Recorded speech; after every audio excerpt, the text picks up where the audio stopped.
Warm welcome to all of you to this program about mastering the online interview. My name is Ketan. I am an ordinary guy with extraordinary dreams. When I say ordinary, when I look at my childhood, when I look at my growing years, I'm somebody who had very less visible talent. I'm somebody who would stand in the assembly and clap for others when they perform. I was somebody who used to clap for people when they used to sing or dance or play a music instrument. I used to clap for folks when they were performing in the sports or in the arena. I was decent. I was kind of the average guy, but I never had something which was absolutely unique, absolutely stunning. And I have spent a large part of my life clapping for others. And I thought, this is it. I am born ordinary. This is how my life is going to end. I had no complaints about it, but this is what I assumed about my life. So when it came to career choices, there were three options that I remember was known to me. One could be a doctor, one could be an engineer, or one could be aspiring for UPSC. For some reason, and I don't know why, I decided to pursue MBBS. Now, with that dream, in the year 99, I landed up in Delhi. I prepared 1 year for MBBS entrance exams. I gave all possible exams that were there, but I didn't get through any of the colleges. I decided to give it another year, and I appeared for the MBBS exams the next year again. After the last paper of the second year that I'd given up and I was preparing, I knew I was not going to be a doctor. I started to walk towards my PG, a place where I used to stay, and I had an uncle of mine who himself was a doctor. And he asked me, so Ketan, how did the exam go? I don't know why, but I suddenly had an outburst. And the outburst was full of excuses, things like ordinary people like me, average people like me, how does the world expect us to crack such a competitive exam? Now, to give you a perspective, there were some 3,000, 4,000 seats and about 3 to 4 lakh applicants during those time who were applying for those seats. I had reasons to believe that I could never make through such exams because somewhere in my head, I had accepted life to be ordinary because I've been an ordinary guy. It kept on going on for 10 minutes. My uncle heard me, he listened to me, and after I was done speaking, here's a question that he asked, and that changed my life forever. Here is the question. Ketan, how many seats did you need? Now, the answer was simple. The answer was one. What I needed was just one seat. But I was so much bothered about the entire world, the competitive space, the problems outside, the situation outside, that I stopped focusing on what I should do and started to focus on what I shouldn't be. Now, this outside is circle, it's something which is outside our circle of influence. What I had to do is I had to focus on what I wanted in life. Now, this question kind of hit me hard. I went back to my PG. Next few days were a lot of introspection, and something changed. And I didn't realize this at that moment, but something shifted in me. 3 years later, from there on, I completed my graduation from Delhi University North Campus, and I was the college gold medalist. I've never, ever in my life got the top-notch position, and I was able to do that in one of the best universities. Not only this, I got through MSc in Delhi University on merit, which just had about few seats across India. I changed my line. I decided to pursue MBA. I landed up with one of the best B schools in India. So same ordinary guy started to get extraordinary results. And not only this, my career after that, my 14 years after this entire education that I completed has been phenomenal. Yes, there has been times where I've not done well for myself, but there have been times and instances where I've got extraordinary results for myself. Now, if you look back, not that my competencies changed, not that my talents changed, not that I started working far harder, but something shifted. And an ordinary guy like me started to get extraordinary results.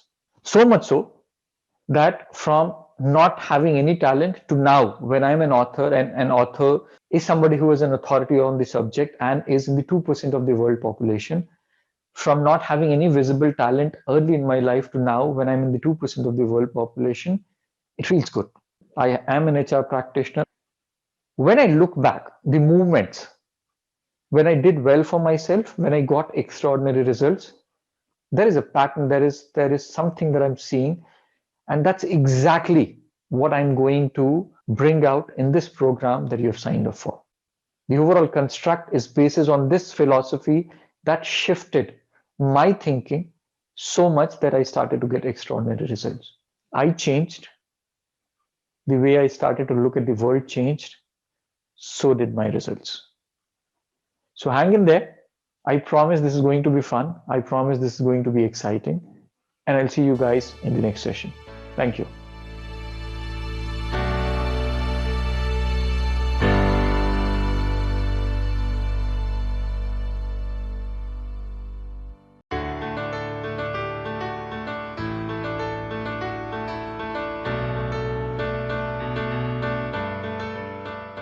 Hope you're having fun till now.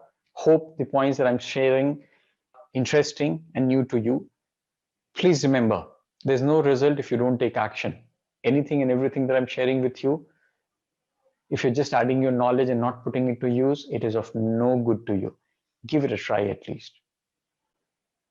In this section, I will talk about screen presence, the power and the importance, and what are the 12 things that you could do to enhance your screen presence. Do you know what is the biggest assumption we carry when we are interacting virtually? And I've given you hints in the earlier sections. The biggest assumption is just because I am able to hear and see the other person means that the other person is also able to hear and see me well. That is the assumption all of you need to be aware of and overcome it. Now, that assumption is fair in a physical world where we are interacting with individuals one-on-one. We are still carrying that legacy in the interactions when we are using a virtual mode. It won't work. So please keep this assumption aside. And the next 12 minutes, I'll tell you 12 important things that you need to be aware of to enhance and ensure that your screen presence is top notch. So here goes the first one. Be ready 30 minutes in advance, physically, mentally, and infrastructurally. Extremely important. Don't rush into a meeting. You need to be prepared. You need to be with you in that zone of the interview 30 minutes in advance. Don't rush into interview.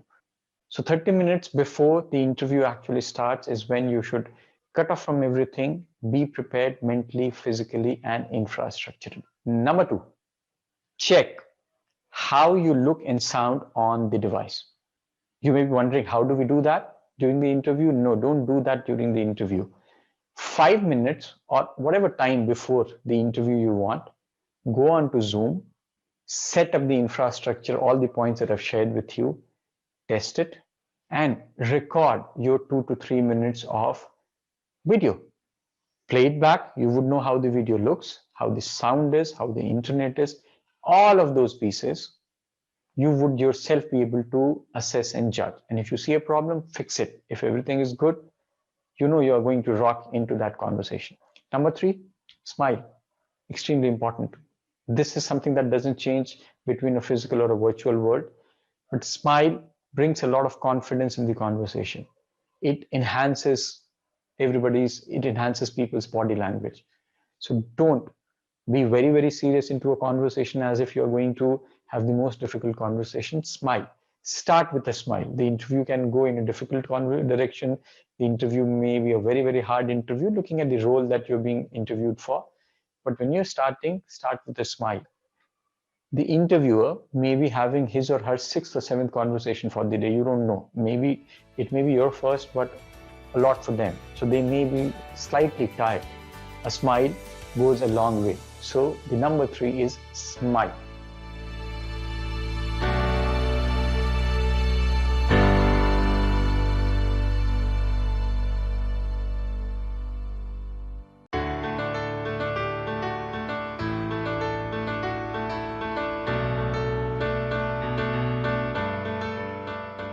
Number 4, sit straight and upright. It changes the physiology, it brings the best out of you, it brings in the energy. And when you're sitting straight, look into the camera as if you're speaking to a person. Eye and the camera at a similar level.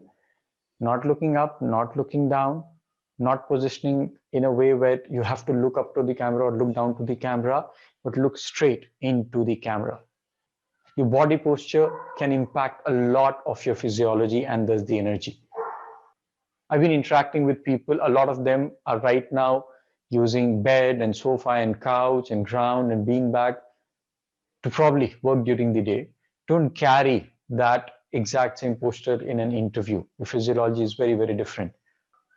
Now just imagine if I'm having a conversation with you and I'm like in a very comfortable position, and this is a way that I'm talking to you, versus this is the way when I'm speaking to you. I know you can feel a difference, and you need to do that. Please remember, this is the most important 30 or 40 minutes of time you have got. All what I'm teaching you here can make a difference to that conversion in the interview that you want. Number 5, relax and be yourself. It's very important to you for you to be relaxed. Now, virtual or physical, if you're worried, if you're anxious, it is going to show in the conversation. And when we are worried and we are conscious, when we are anxious, we stop thinking, we stop listening, and then we start just trying to tell what we want to tell without trying to understand the context of that. A very important lesson that I've learned in my life. When you're sitting across in that interview, do not focus on that job.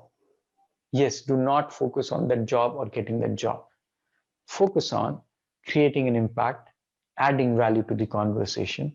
And here is the only question that you should think of when you're going for that conversation. Because you can't control the result, but you can influence the input. So here is the question you need to ask for yourself. What do I want the other person to remember me for after this 30 minutes of conversation is over? Prepare a persona around that. Be that person, that who you are. Go and relax and go there to create an impact, add value, rather than just getting very transactional with the single focus to, will I get that job or not? When you do that, you will not be listening, you will not be understanding, you will not be in the best version of yourself, and you would reduce your chances of conversion. Number 6, look into the camera and not on the screen. Look into the camera and not on the screen. It makes a difference.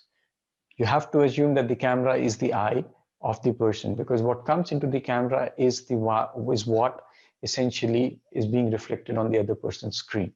So make sure that you're looking into the camera. I was used to look at the screens and not the camera. And here's a quick hack that worked for me. Take some sticky notes, put it on the camera as a marker, saying that, okay, Ketan, you need to look here, look here. It'll create a visual reminder so that whenever you are moving away to the screen, that cue will bring you back to the camera, so that at least when you're speaking, you are able to see in the camera, and it will help you transmit a lot powerfully than otherwise. Number 7, again a simple one, keep the self view mode on. Most of the digital tools, most of the video interview tools have this option where you can keep your selfie camera on. Please do that. You will be aware of everything happening at your end. You will be conscious of how you are seated, how are you interacting, is your camera working fine, are you visible to the other person. Please be aware of that. Don't over focus on it. Put it as a small box in the corner and it works like a charm. Try it out next time.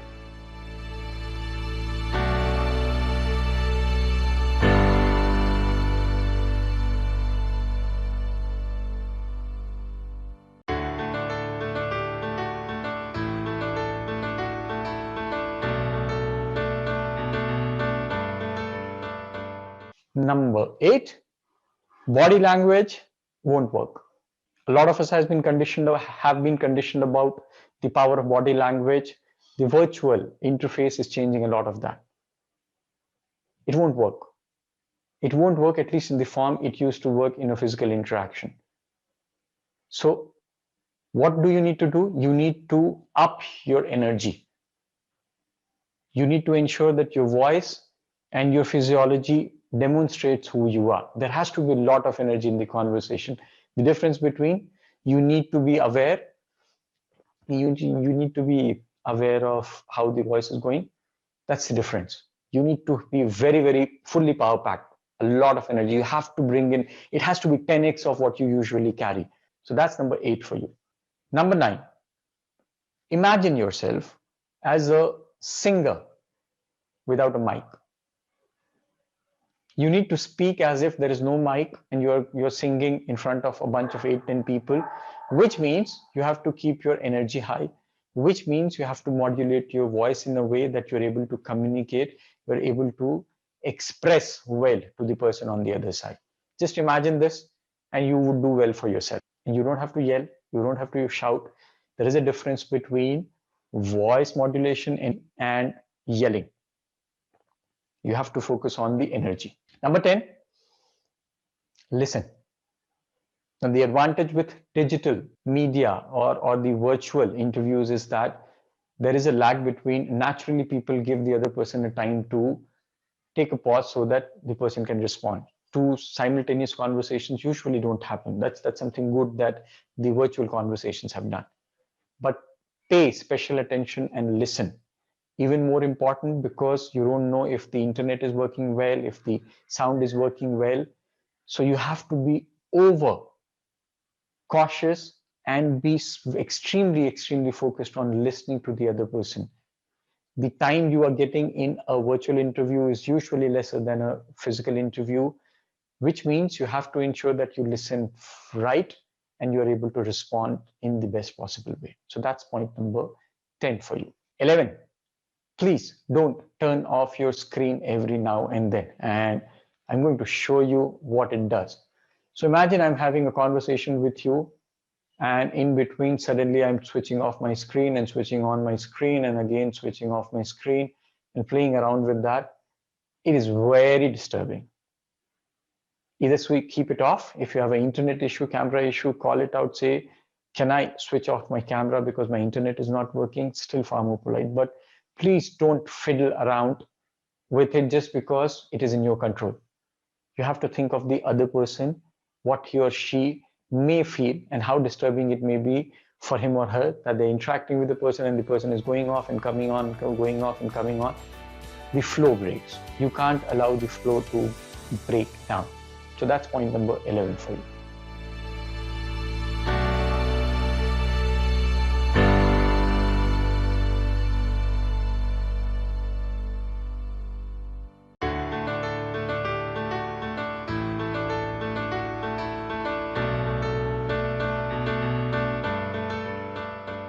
Number 12.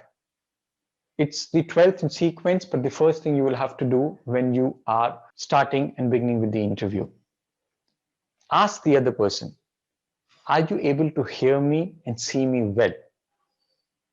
Would you want me to adjust my mic or the camera or the sound or the light so that you're able to see me well and hear me well and we can have a conversation? This is super powerful. I know a few people who have tried that. It has made a huge difference to them. One, they have caught the attention of the person saying that I'm well prepared for the interview. This interview matters to me. And the other person begins with a positive note about awareness creation.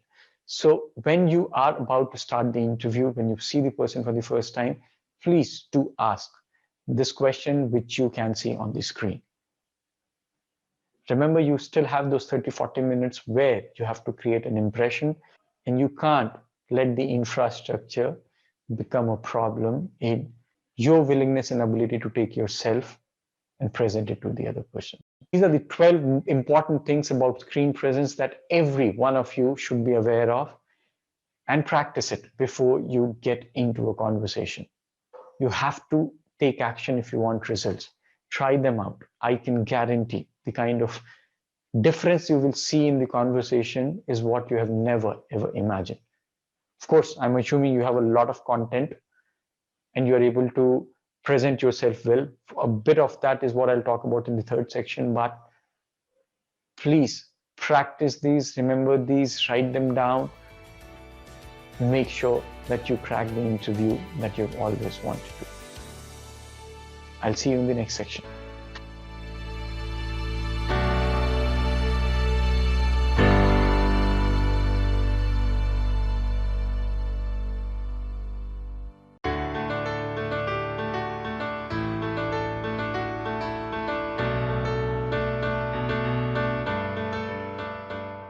Welcome back. In this section, we're going to play a game. Yes, you heard it right. We are going to play a game, very interesting game. Before we start, here is something I want you to do. Grab a pen or a paper if you can, so that you can write few things that we discuss during this game. All right, go ahead, take a pause, go ahead, grab a pen or a paper. There's possibly another option to write this in the module itself. You could see some links after this section where you can capture your thoughts. Are you ready? All right. Here is what you need to do. I want you to imagine that you have been hired as an advisor by a lot of organizations, as the advisor, as the consultant, who will give them views on how to improve on the overall recruitment process. I spoke about those 6 steps. There is a job vacancy, then there is a job posting, then there is an application, there's shortlisting, there is an assessment that happens, and then there is an outcome. So I want you to think that you are an advisor to a large set of organizations, and you are supposed to give them pointers or specific areas where you believe the fraternity should work to enhance and improve the overall recruitment process. Simple? Yes, it sounds simple, but this is going to be interesting. And I want you to think of all experiences that you had, all pain points that you had as a candidate, everything that you've been hearing others experience, others talk about, things that definitely should change. And I want you to think of at least 10 points, minimum 10 points. The maximum has no limit, and write them down in your notebook or in the link which is there after this particular module. Take about 5 minutes, think deep, and I'll see you in the next section.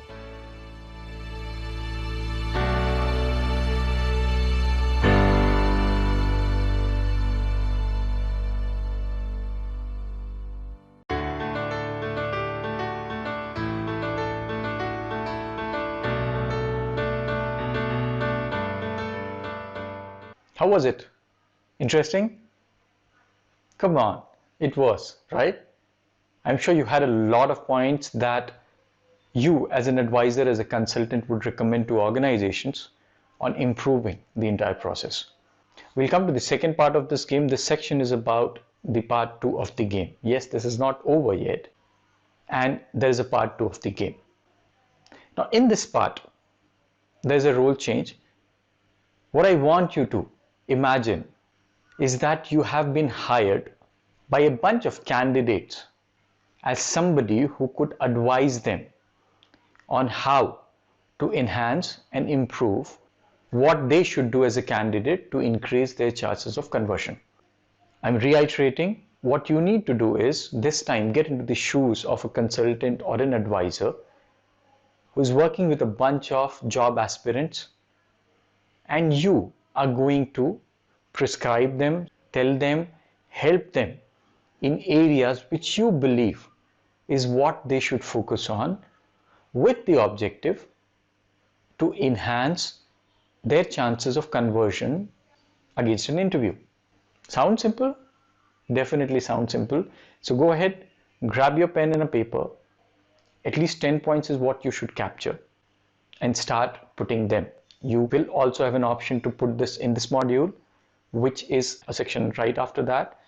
So don't miss this opportunity. Think deep and start writing your points down. You have 5 minutes to do this task. I'll see you guys in the next segment.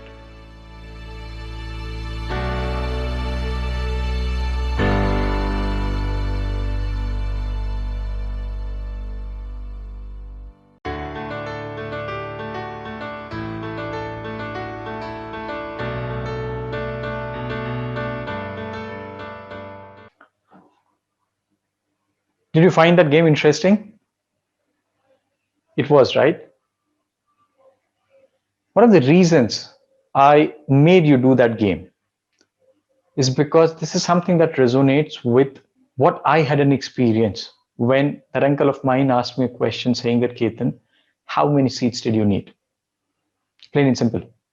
The more time we spend in correcting things that we can't and we shouldn't drains us out.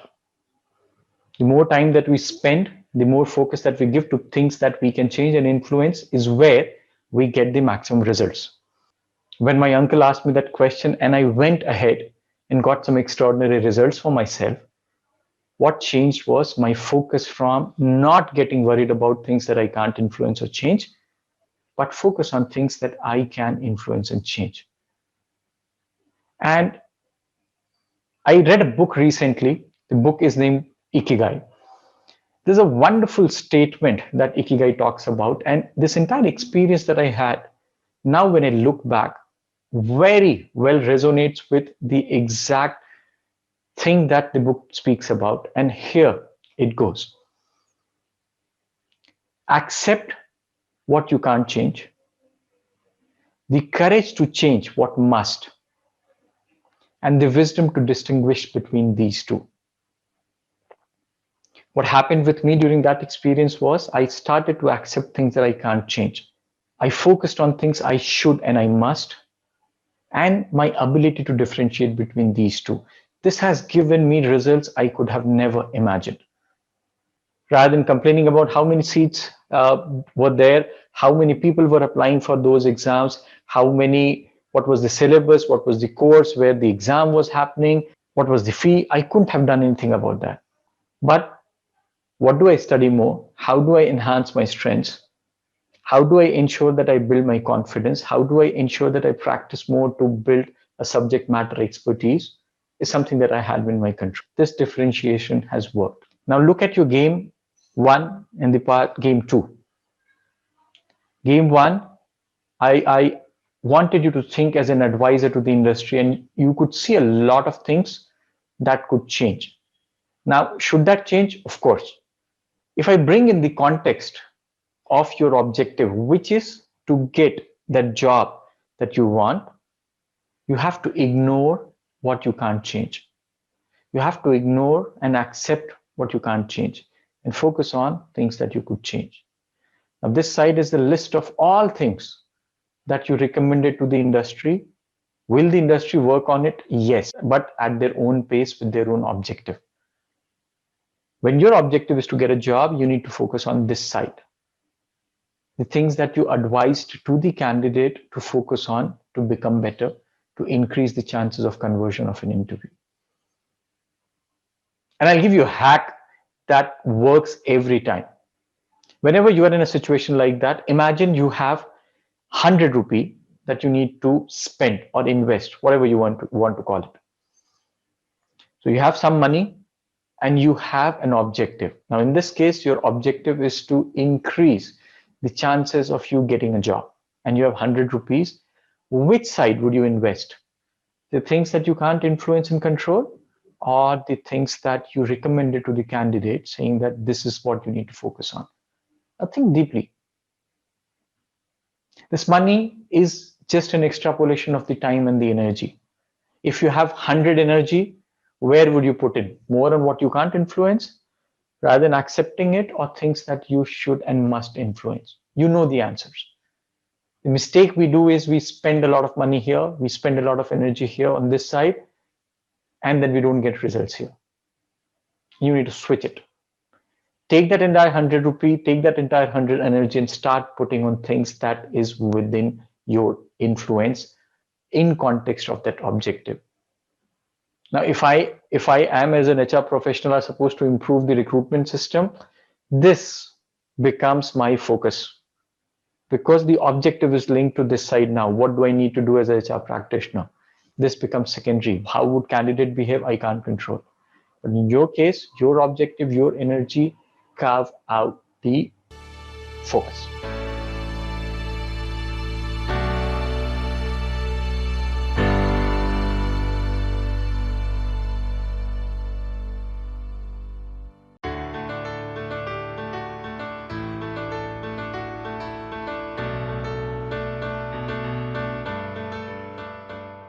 So on your screen, here is a list of things I have populated basis my experience and interaction with people like you on things that me and you can't change as a candidate. It could be around the job vacancy, it could be around the number of people they're going to hire, the process, the panel, the location, the city, the CTC they're going to offer, the time it's going to take for closure. Look at this list.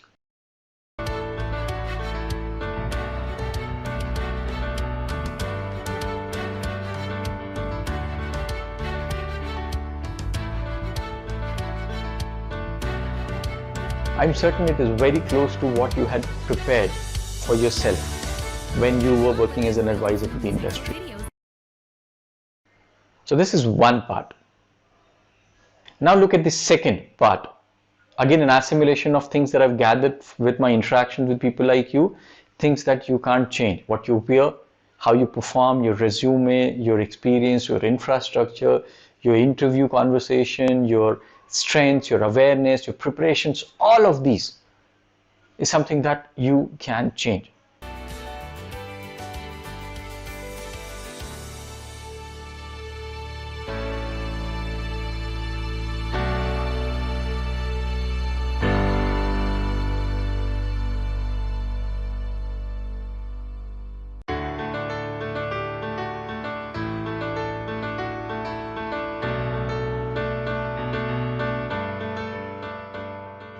If I bucket the things that me and you can change and influence into broad sections, here are the 7 sections that I focus on.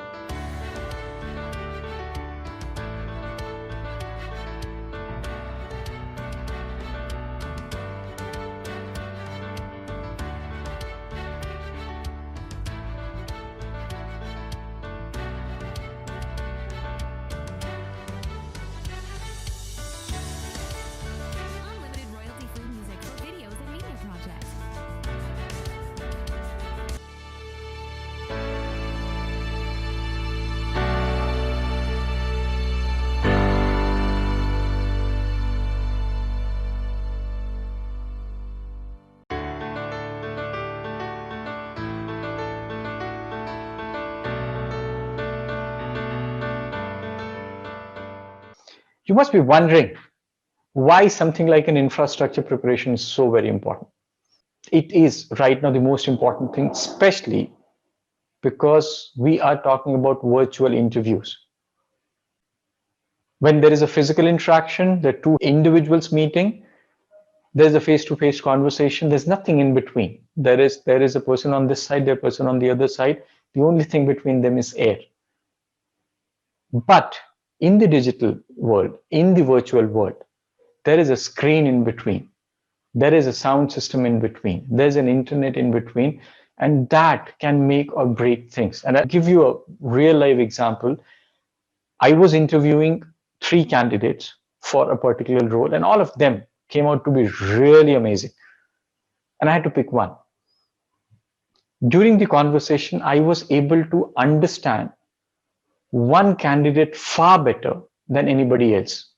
The video was good, the sound was good, there was no internet breakages in between, so that I was able to understand and listen to the person and express myself very clearly. With similar competencies, this person got the job opportunity. Now this is what it can do. You may be most amazing guy, the best prepared person, but if you're not able to communicate and if you're not able to transmit what you're saying and who you are to the other person because of infra, that's a huge loss. And with just very basic preparations and some investment, you actually can make a difference which you have never ever imagined. And I'm going to cover that in this section on infrastructure preparation.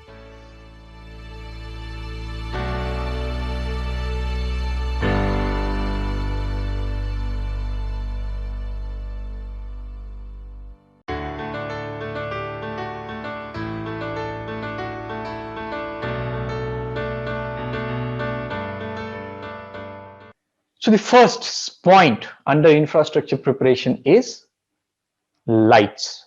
Yes, you heard it right, lights. Here are the things you need to remember.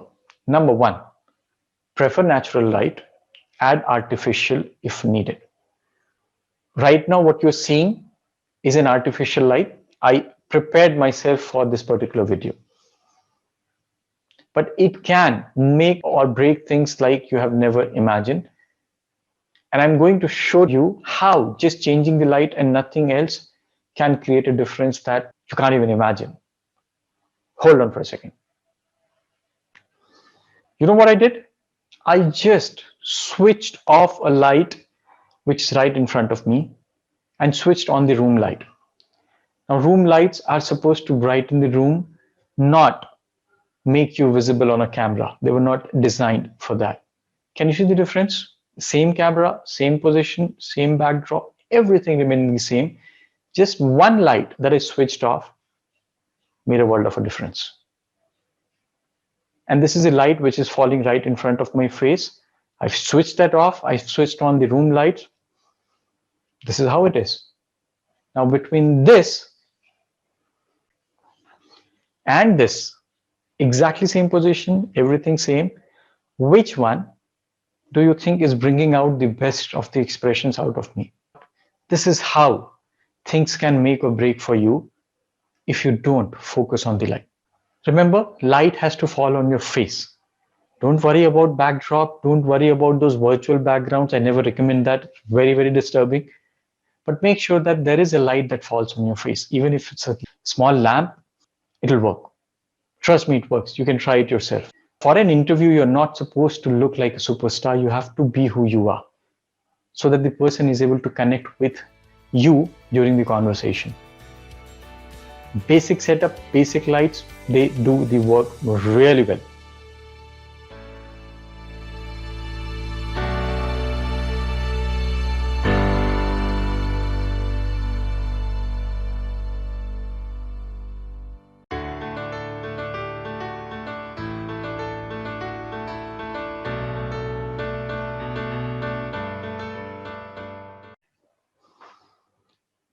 The second most important infrastructure preparation, camera. Most laptops have not been designed for a video interview. I remember I had a laptop and for some reason the camera was at the bottom of the screen. And when I would look and have a conversation, it almost appeared that I'm sitting on the top of a mountain and looking down during a conversation. Very, very unsettling. Trust me, it's very, very unsettling. Laptop cameras are not designed for video conferencing. That's something that you need to remember. Camera can make or break things. Yes, it can. A poor camera will ensure that who you are as an individual is not coming up. Your expressions, your emotions, the way you speak, your persona can get disturbed a lot, can get misinterpreted a lot if the camera is not of a good quality. I'll show you right now that with everything being the same, what and how cameras can make a difference. Another important thing, camera has to be at the eye contact level. The camera lens and your eye has to be at the similar level. When you do that, it would appear that you are speaking to the person and you're looking into the eyes. So cameras replace the eyes of an individual. Imagine a situation right now when I'm looking at you into the camera lens versus I am talking to you like this when I'm looking at the screen. And if I'm making a point, which is more convincing? This one when I'm looking at some other place, or this one when I'm looking straight into the camera as if I'm talking to you? Eye contact is a very important lesson that we had learned in the physical world for conversation. So the eye of the other side is now the camera. So do not ignore what it can do. A very important point. This is something we are carrying from our physical interfaces. You know, there is an assumption that just because I am able to see the other person well and clear, the other person can also see me well and clear. We are still behaving as if it is a physical world. What happens in a physical world? If I'm sitting across to you, if I can see you, you can see me. There is the only thing between us is air. I'm talking about a physical interface where we're sitting across each other. But that doesn't happen in the virtual world because there is a screen in between, sound system in between, internet in between, the multiple things in between which can change the way you would look to the other person. So just because you can see the other person does not guarantee that the other person can also see you and can see you well. And I'll showcase to you how the quality of camera can make a difference and what eye contact can do to the conversation. So here is me speaking to you using a laptop camera with everything being the same. The light is good, so I'm sure you can see me, but look at suddenly how the position has changed. And look at the quality of camera. Look at the difference it can make. I'll switch back to the main camera to give you an instant feel of how this shift can happen. And I'm back here. This is the good camera at my eye level. See the difference that it makes versus the earlier one that I showed to you. This is how cameras play an important role in the interview conversation. So both the positioning of the camera lens and your eye and the quality of camera are extremely, extremely important. I fortunately have a laptop which has slightly better camera, but it is still not the camera I would want to communicate my point of view. I'm going to show you a demo again.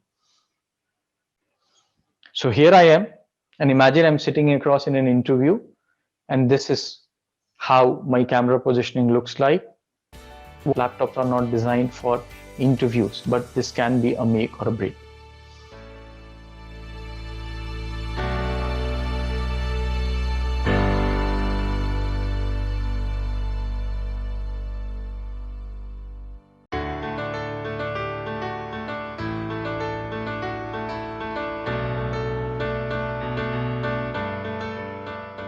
That brings us to the third segment, the importance of sound. We've covered light, we've covered camera, and this is now for sound.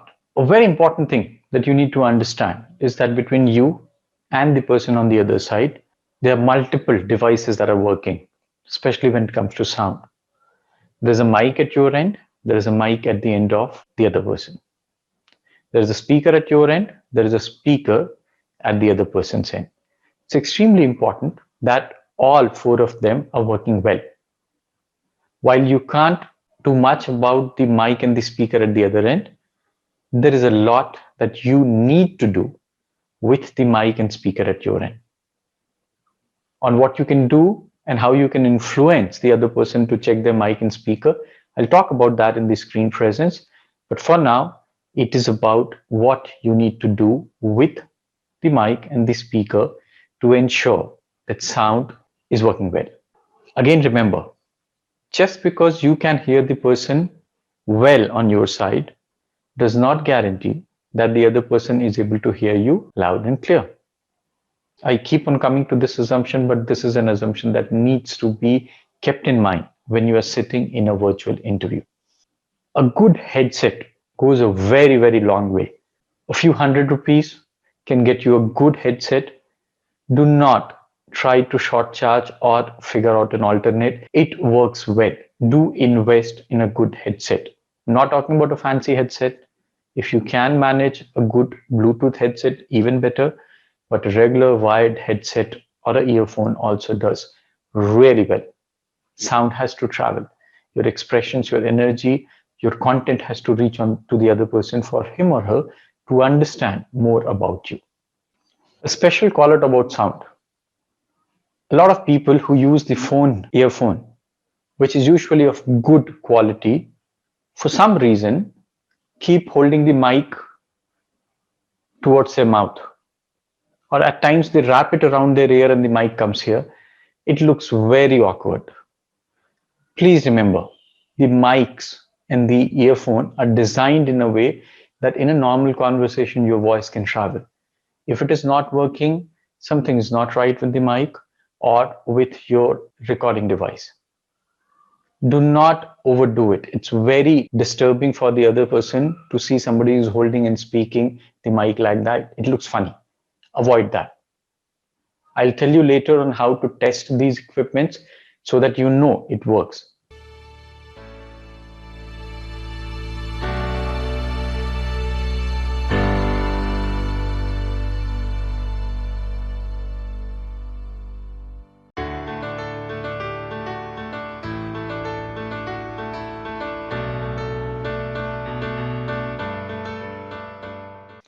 That brings me to the fourth most important segment, internet connectivity. End of the day, in a video call, the only way you are able to connect with the other person is through internet. It's again extremely important for you to check and ensure that your internet is stable, is working fine, and is able to transmit whatever you want to transmit on the other side in the form of video or audio, and vice versa. So the first step in the internet is checking the quality of your internet. Again, you can't control directly the quality of the internet on the other side, but your side is something you need to test well. Just go to Google, type speed test.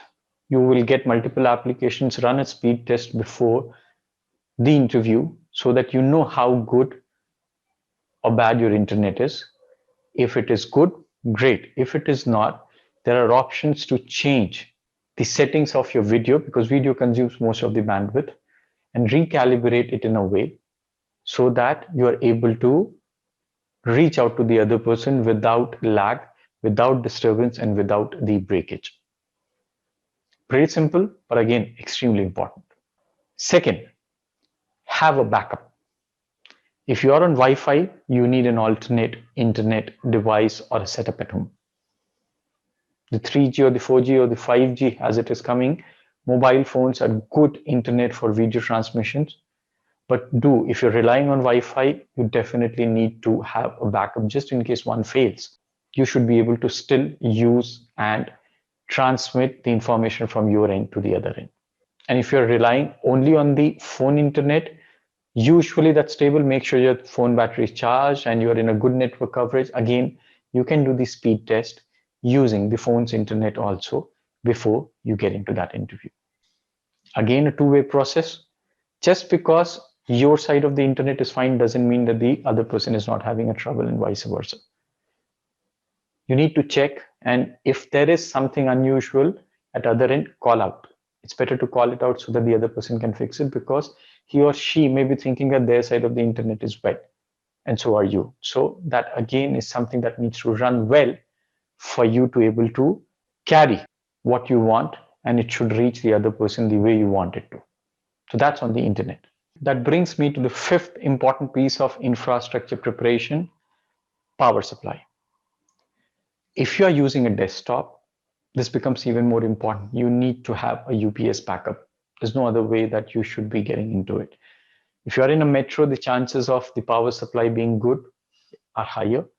But if you're in a place where power supply is patchy and can just go out anytime, you need to have a UPS, especially if you're using a desktop. Otherwise, also having a backup, if you're putting up lights, if you're putting up equipment, is important. A laptop usually helps you save from these problems. But if you have a backup, please use it. Don't again over rely and be in a situation suddenly that if the power fails, everything fails. I'll give you hacks of ways how you can use multiple systems to create a far more integrated system, which will help you that you are protected against any fails that may happen. I'll cover that in later part, but power backup is the fifth important thing that you need to be aware of. This brings me to the sixth dimension of infrastructure preparation. This is the seating position. Our seating position, our posture impacts a lot of our physiology. Our energy, our voice, our eye contact, a lot changes if we are in the right seating position. The most important advice here is have a table and a chair when you are giving an interview, especially if it's a video interview. Be in a position, imagine that you're sitting next to a person. Just because the other person can't see you completely, don't change your physiology. A good table and a chair goes a very, very long way. Remember, you have to manage this for 30-40 minutes of the interview conversation, not talking about a permanent setup if you can't, but figure out a way where you are sitting and in a good posture. Second, what this position also ensures and what you need to do is ensure that your camera and your eye are at a same level. Now, this can only happen if you have a good physical setup of seating positions. There are times I've seen people use stacks of books to just put the laptop so that the laptop camera is facing their eyes. It's extremely important. Don't look down, don't look up, but look at the camera. And that you can do well when you are in a seating position, that too of a table and a chair. I'm not talking about a couch seating or a sofa seating. It's very disturbing. Don't do that. Your entire energy will change. And something to remember here, when you are having a conversation virtual, when you're having a virtual conversation, assume that you're speaking to somebody who is right in front of you. That is extremely important. Again, that will hold you to be in a position that you should be when speaking to somebody. It impacts your energy, it impacts your voice modulation, it impacts how you come across and how your screen presence is carried on the other side. So do not compromise on your seating position when you're doing a video interview.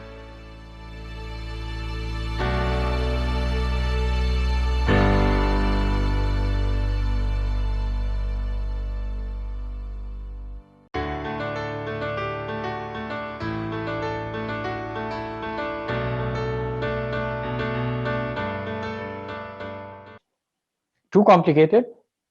I'm going to give you 5 hacks that I've learned during the process. They go a very, very long way. They're magical. Just magical. If you're not able to follow the top 6 things that I spoke about and you need to figure out a hack because of where you are, how you are physically located, these 5 ones will go a long way.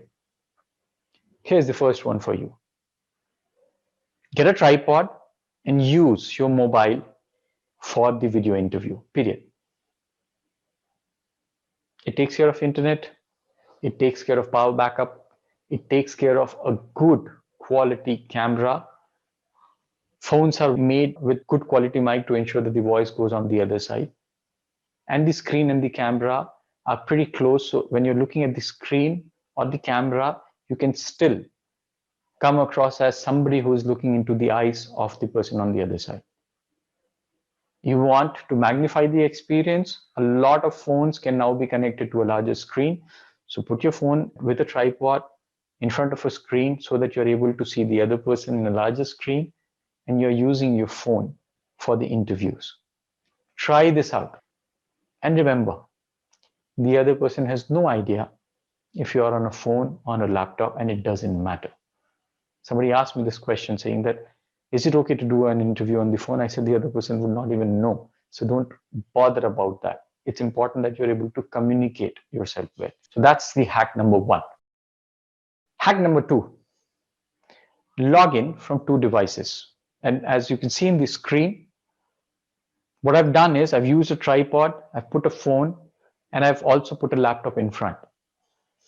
It enables me to share content over laptop if needed. It gives me a bigger screen, but I'm still using the phone as my primary device for camera and voice exchange. It works. I've tried, it works. Nobody would feel bad if you're logging in from 2 devices. You have a camera, you have a laptop at the bottom.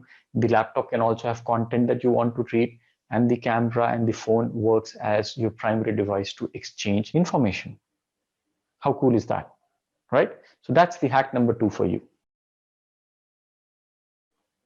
Hack number 3, and perhaps the simplest yet the least used hack.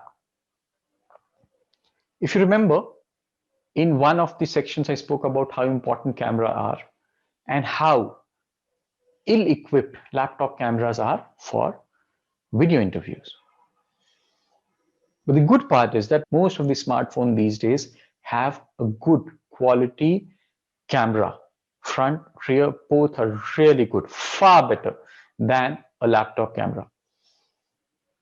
Most of us use it to record videos, to take selfies. You can see the difference in the quality it produces. How about you converting your phone into a webcam with a high resolution camera. You don't need to spend on the infrastructure. You don't need a very, very different setup, and it works like a charm. There are two apps that I know. One is called the Droid Cam. Second is IRIUN. That's for the Mac, if you have a MacBook. And the first one is for Windows. What you need to do is just download them on your phone, connect using a wire to your USB port of the laptop. The only thing you need to be aware of is that when you're using it, you have to go on airplane mode, because if somebody calls, you may find suddenly that the link is breaking. Ideally, if you have an unused phone with anything more than 3 or 4 megapixel camera, it will work. And I'm going to show you a quick demo of how I use my phone as a camera when there's a need. That is the phone that I have. It's a Samsung S10 Plus. It has a pretty good front and a back camera. And I'll use the iRun application, because I'm using a Mac right now and not a Windows, to connect this and convert this into a webcam. And I'll show you the quality of the camera and the sound that this device can produce. So hang in there for a minute. So if you can see my screen, this is my mobile phone, which is now turned into a camera. Okay, I've turned on the speaker also, so that must be working pretty good. And I'll show you how better this is vis-a-vis the laptop camera. So right now, what you're looking at on my screen is the camera using that application. So here I am at my laptop camera, and you could see the difference. This is how powerful a phone could be. So test this out. It makes a lot of difference. To a lot of people that I've shared this has been phenomenal. You can easily go to YouTube, Google for configuration, and I'm sure you are quite tech savvy, figure out how this will run for your interviews. That was cool, right? It works. It works like a charm. So this is my current laptop camera. Now imagine I'm having an interview conversation on a camera like this, just a regular setup of my laptop. Now see how the quality of my webcam is, and I'm going to show it what difference a Droid Cam can make. Now this is the phone that I have.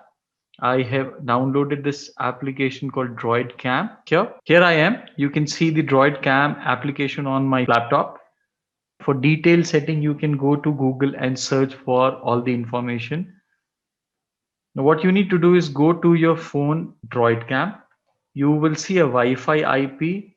Just type that IP and the port, and you can choose if you want the video only or video and audio both. Press start. This is how I'm connected through Droid Cam. Okay, no background change, nothing, just a shift in the camera of a good phone. And if I just toggle to my laptop camera, this is how it is. Now you know for a fact that which is going to be a far pleasing conversation and how would you want the interviewers to assess you. And I switch the camera to Droid Cam. This is how everything shifts. And you can go to Droid Cam, you can take the basic paid version also. You have many settings of zoom in, you can change the camera angle, voice, sound quality, you can activate audio. It just works like charm. So do not miss using this particular tool. If you don't have a good webcam and if you don't have a good sound system, this is a hack you would want to definitely try. The hack number 4 is a little bit half hack for power supply to your modem. If you're using Wi-Fi and if you don't have a power backup, if you can buy a power backup, super awesome. You can get a UPS. If you don't have that, there is a way you can convert your mobile power bank, yes, mobile power bank, into a modem backup. Just before your interview, make sure that you activate this so that your Wi-Fi has a backup if you don't have a UPS. I would prefer you taking a UPS because this is going to be a reality of how your interactions are going to happen. If you can't, there are converters which would convert the power bank voltage into what your modem needs. You can do a Google search with your modem name. You will find devices which are pretty inexpensive. use them, put them into power bank, and then convert that into a power backup for your modem, because you need it at best for about 30 minutes. They would go to about 20-25 minutes, but I'm assuming that you would get an electricity back. Now, if you're in a place where electricity is a problem, don't try this. Better use the hack one that I gave. Use your mobile phone as your primary device to communicate. The only challenge there would be, how do you disconnect? Or there are people who can essentially call you and suddenly your internet becomes patchy. So your mobile can become a distractor. Many people have two phones or two SIMs. Use it in a way that during the interview, you're using a SIM which is only internet and you're able to continue and maintain the connectivity. And if you have an old device, second device, your work is done. Hack number 5. This is for the light. That is so important. Don't overspend. If you don't have infrastructure, money, you don't want to do that. Just use a simple table lamp that you may have and put it in front of you, right behind the camera when you're having a conversation. It works. If it is too bright, turn it around. Still too bright, take a cloth, put a wrap around that. You just need a little bit of light on your face. You can use a simple bulb, put a cloth around that, or put it in a white plastic box. You're done. You just need a little bit light in the front, more than the intensity it has to fall on your front. And when you're doing that, make sure that you switch off everything which is very bright at your back. A lot of people, you let the windows be open so that there's sunlight coming in, you will not be seen. So switch off all major light at the back, just a little bit. Front, you need light. Table lamps go a long way. Most people have that in your home. Try that out.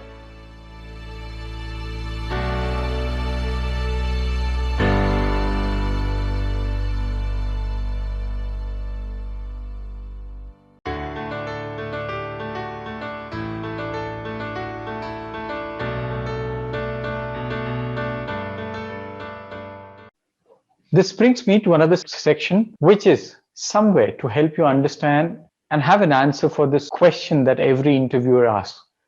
Tell me something about yourself. I used to believe that this is more of an ice-breaking session.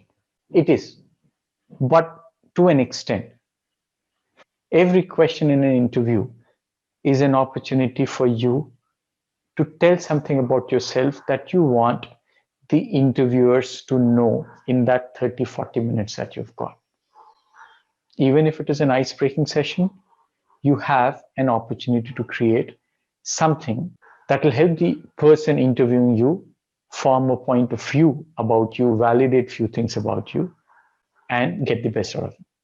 So here's the first task for you. I want you to write your current, as of now, introduction. Whatever you have been sharing or whatever comes to you at the first thought, just write them down. Take 5 minutes in the section, start typing it, whatever comes to you, please write it down. Don't worry about right or wrong. This is a learning program. If you understand what I'm trying to change, you will start working towards that. So before I tell you what works, I want you to write your current introduction in the section given below.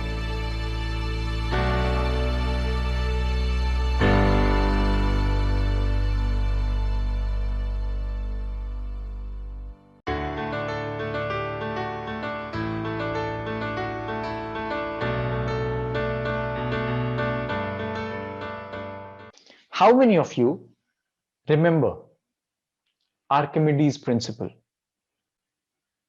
Yes, I know you're surprised. Why am I asking you a science question here? But how many of you remember broadly, conceptually, not the exact definition, but what Archimedes' principle is? If you remember, great. If you don't, here's a cue for you. Do you remember that story of a thirsty crow which had to drink water and there was water in a vessel? Yeah. Now I know you remember it. That is exactly what the Archimedes principle is about. I can guarantee you are not going to forget Archimedes principle ever in your life. This is how powerful stories are. This is how powerful a well-crafted narratives are. The biggest mistake people do on this question of tell me something about yourself, you know the biggest mistake, right? I used to do it, is reading out your resume. Please do not do that. Your resume is already there with the person on the other side. Resume is the sales pitch, is the marketing pitch, basis which this conversation is happening. And you don't need to repeat that. Please assume that the person on the other side has read the resume. That's why you are sitting across for a conversation. Now imagine somebody asked me, Ketan, tell me something about yourself. My name is Ketan. I did my post-graduation in 2006 from one of the best B schools in India. And then I worked with Aditya Birla Group for 6 years. And then I worked with Utsav Fashion for 4 years. Then I joined a bank for 2.5 years where I was working in Mumbai. Then I joined Rento Mojo and I've been working with Rento Mojo for 2.5 years. Done. Plain and boring and no conversation. If I leave you with this answer, trust me, there's nothing that the interviewer would have exciting to have a conversation with you. Interviews are conversation. Please do not read your resume. Please do not take an easy way out. There are going to be hundreds and thousands of people who are going to apply for a role. Now, if you want that one seat, focus on the difference you can make. And you can. So do not recite your resume when asked for, tell me something about yourself. So the question you may have is, what do we tell when somebody asks us to introduce ourselves? You need to prepare for a 180-second pitch, a sales pitch, a brand pitch, a pitch about yourself. Yes, limited to 180 seconds. I don't want you to write a 30-minute story about yourself. Look at how brands do it. Look at how you consume brand. The advertisements that you see is a teaser. It gives a punch where there is an excitement that gets generated and you go online to find more about that. Isn't it? They don't take you for 30 minutes to tell you then this is what the product is. And this is not a story that somebody else would have written and you've copied it and you're just reading it out. It won't work. The person sitting on the other side would have interviewed many people, most likely interviewed many people, and he or she can make out immediately if it is your own story or if somebody's else. I used to do that. I used to copy the strengths from everybody else's resume, the most trending strengths that everybody used to write. I'm this, I'm this, I'm this, I'm this, I'm this. And when there are questions happening on that, I would suddenly lay flat. Please don't do that. This 180-second has to be your own story. What you say and how you say can make a huge difference. So the question is, what all should you include in that 180-second pitch? Here are the 3 things that you definitely should cover. 1, tell about who you are. Who are you as a person? Who are you as an individual, your strengths, your values, and make it implicit, not explicit, and I'll tell you how to do that. The second part is you tell the person on the other side about your achievements, your competencies, your knowledge, your accomplishments that you have achieved till now in your career. The third section is connect with what the organization is offering in the role and how your aspirations meet up with this role. This is about future. You talk about your present, who you are, about your individual, you talk about what has got you here, then you create a connect between what this role has to offer and who do you want to become. Here is an example. The first part. Who are you as a person? My name is Ketan. I am an ordinary guy with extraordinary dreams. The reason I call that is I've been somebody without much of a talent. For the initial part of my life, I struggled to get results for myself. But the second half of my life, I got some extraordinary results for myself. The reason I started to get these results is because I've stayed focused on what I want to achieve. And that has given me tremendous results and the reason I am who I am today. That covers the first section. The second part of achievements, accomplishments, why am I here? Why should I be considered for this role? So an answer like this could work well. I've got about 14 years of experience. I have done my postgraduate from XYZ college in this particular year. I worked with 4 brands after that. Few of the things that are which I'm proud of is one, I've been a manager who has never lost a direct team member. I have never had attrition in my team.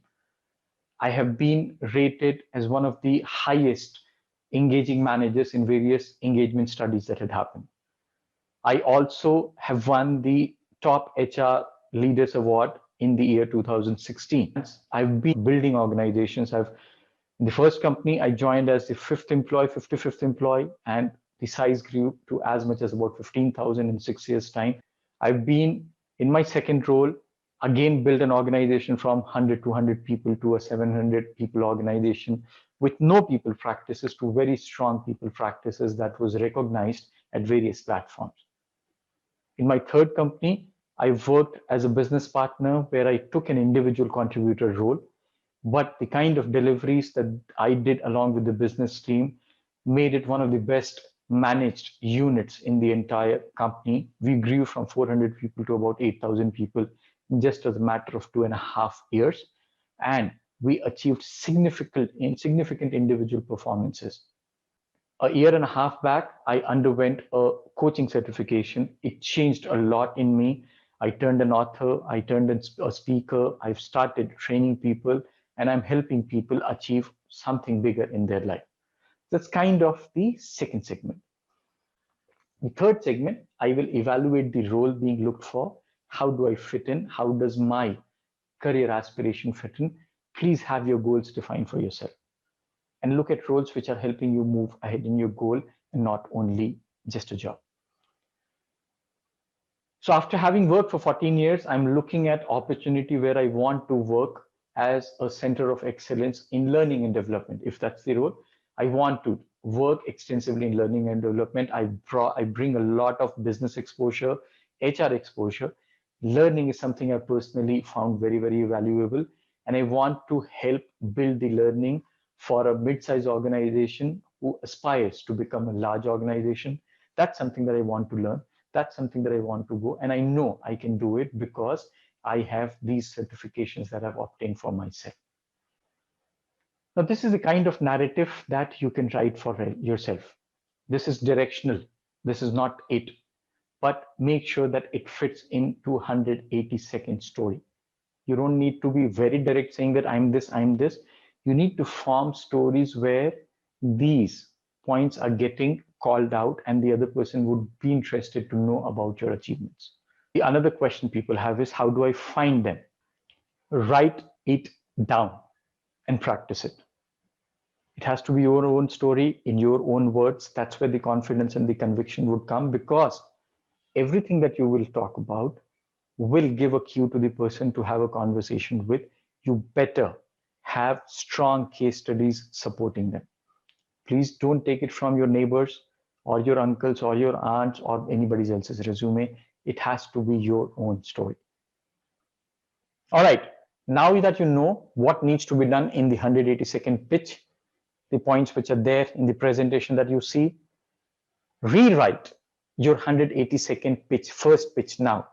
Again, I know you would want to get back and do it later. It won't happen. 5 minutes is what you need to give to yourself before logging off. Please go ahead and rewrite with these points a new story, 180-second pitch that you would want to tell if you are having an interview. You will, of course, refine it over time. This is not going to get the best out of you in the first instance, but that's the start point. So take 5 minutes. These are the segments that you need to cover. Start writing down your story now. No action, no results. Knowledge without action is of no use to anybody. All right, so start writing down. If you want to use a pen and a paper, absolutely fine with that. The idea is for you to write it down. In fact, pen and paper works better. So start now.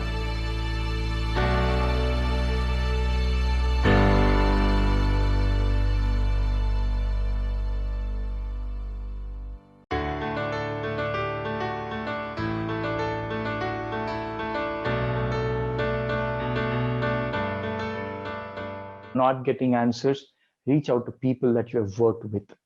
Ask them questions. Ask them specific questions. What have they seen as your strength? Look at your performance feedback. Look at the things that have worked for you. Look at multiple individual development programs that you would have gone through. Please pick out cues from there and curate a very strong story. We all think we are superhuman, everything is in our head. Please don't do that. Please don't do that. Write that down, refine it, practice it, and you will reach a point where you know that this is the one that I want to carry. And there's no right or wrong there. Please remember, there's no right or wrong there. Will it guarantee you getting results? No. Beyond control, out of circle of influence. Will it help you create an impact and create an interest in you as a person? Absolutely. Beyond doubt. This works. So here is a challenge. And this is for people who really want to make the best out of this program. You've invested time, you've invested money, you want the best out of it, you need to take action. So if you click on the link below, it will take you to a group where people like you are going to come share their stories. And how are you going to share your story? You are going to record your pitch, 180-second pitch, and keep sharing it in the network. Get feedback from each other, give feedback to others. Social learning is very, very powerful. I would do my best to give my views if you have specific questions, but learn from each other. Observe somebody else, look at your own story, and you can make a difference.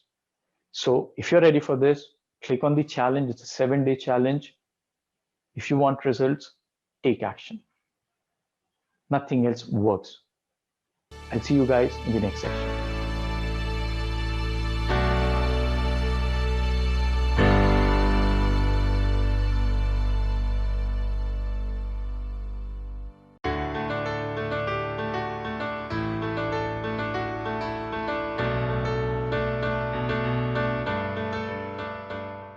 Thank you so much. Thank you so much for coming to the end of the program. And thank you so much for enrolling and signing up for the program.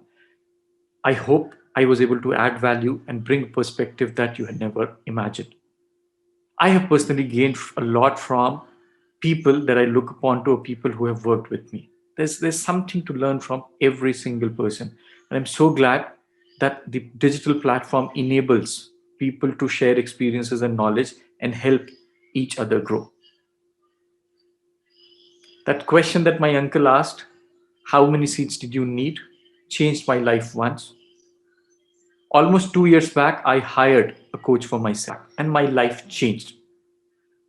I became an author, I became a speaker, I started to dream bigger, I started to achieve things that I never imagined, and I have so many things that I want to do.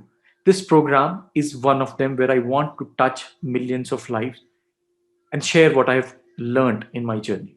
Now, because of what I've gone through as a part of my coaching, I started to look at the instances where I got success in my life. And the idea came, and how can I translate this into a very simple program which can help me impact millions more? And I'm working on that program. I'm sure you would be the first one to know when the program is ready to be launched. If you're somebody who has extraordinary dreams, if you're somebody who wants a lot out of your life, please do not miss that program. My mission is to reach 10 million people by 2022. Can you help me in that mission of mine?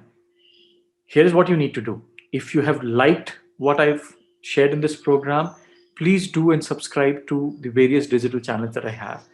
Do comment, do share your experiences, and please, please, please share it with people who needs it.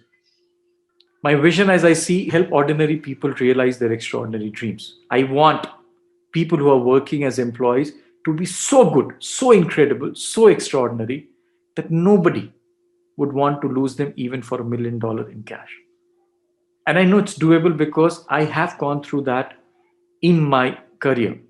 And I'm crafting a program which will have the best of these so that people like you who wants to achieve all of your dreams are going to benefit out of it.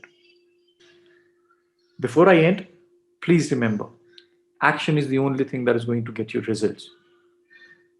You may get excited with the talk that I'm doing, you may feel motivated, but if you don't take action, nothing is going to fall in your way.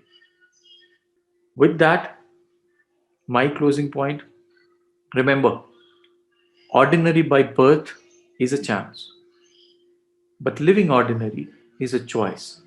What is going to be your choice? Thank you so much.